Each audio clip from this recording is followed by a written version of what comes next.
Okay, YouTube, this is the first video of my new channel. It's Andrew, by the way.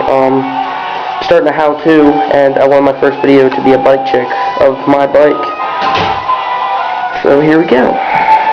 First up, fit bars. They need repainted a bit, but they're nice. High-rise. We got black turbo grips, nice and squishy, the way I like it. Slanted Hoffman stem. It's kind of old, but you know, it's good. Sealed Cane Creek headset. Odyssey 41 thermal forks, 14 mil, but I got a 3/8 on the front, because I'm cool like that. Iron cross caps, they were my brothers. Go on every bike I ride. Reinforced double Hoffman sealed front rim, very nice. My prized possession, my Animal sealed Hamilton pedals. Just got them recently. They're my favorite thing on my bike.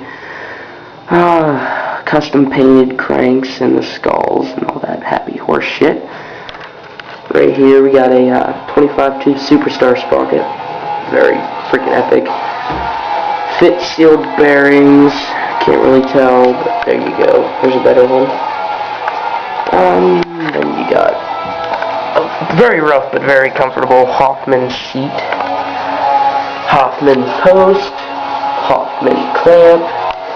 And a Miraco 13 tooth driver back rim, which is also a reinforced double. Snafu knob job on the back, high PSI. Normal PSI tire from Walmart on the front. And then my Hoffman Resistance Prodigy Series frame, which has never failed me in all the days that I've had it, which has been a long time. And that's my bike. Peace.